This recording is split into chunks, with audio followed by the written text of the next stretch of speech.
The negative feedback that we get from our candidates is that, why are you sending me problems to solve? And I never thought from their perspective, because imagine you are applying right now for a job and you apply for 10 positions. Yeah. And all 10 companies send you problems to solve. Then it's going to be too much for you. I think a lot of people drop after you send them the task. They do. They do not reply at all. And I can tell you where is the problem here. The problem is that you haven't sold them the idea of working at your company. This is the problem. With one phone call for 30 minutes, I doubt that you can sell your company It's really good hard, enough. Yeah, for sure. And after that, you say one day, but for some people, it can be one day from your viewpoint. Yeah. But I have tracked that at one of my previous companies. We've been sending, our process was very similar to what you're telling me right now. A lot of people dropped after we send them our task, and our tech lead was telling me, hey, it will take 2-3 hours.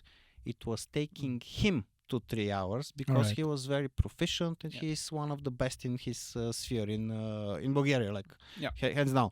And after that, I find out after the 10 rejection that it's taking them like 8 or 10 hours, which is very, very different. Which is a lot, Yes. And people, they don't want to waste their time on that, specifically when they're unsure if they want to work for you.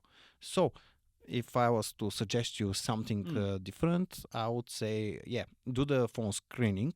30 minutes through the phone, it's too much. 10-15 minutes just to check. 30 minutes is the limit. It's the max. Something shorter just to feel the pulse of the candidate. Is the guy or the girl normal? In a sense. If Actually, really important. Yes. And then go for an in-person interview, if it's possible, or online interview, which you can include specifically the technical part.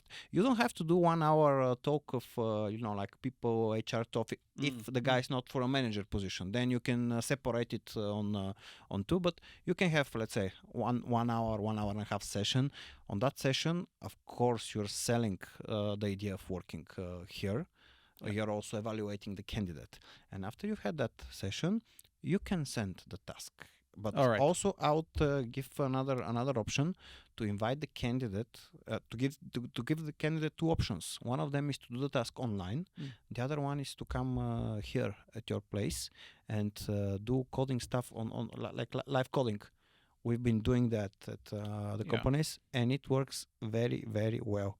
Like some people, they prefer to do their work at home alone, but some others are quite fine to, let's say, put their code on the TV. You can give them a small snippets. You don't give them something like to code straight away 1 hour, and you know they can write code and they can speak to you through the process. And I think this is very, very, very beneficial, because in the end of the day, you want for them to have some minimum knowledge of the tech stack you're working with.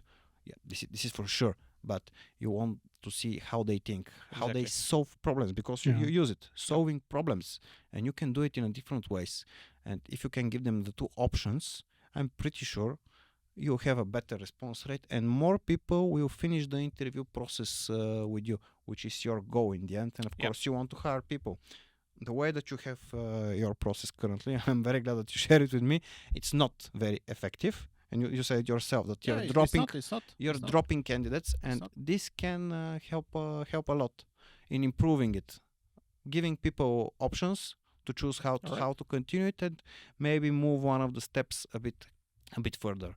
Also, when you see the people for that, let's say 1 hour session online, it can be more, it can be less, depending on the candidate. You can decide if you want to send the task at all.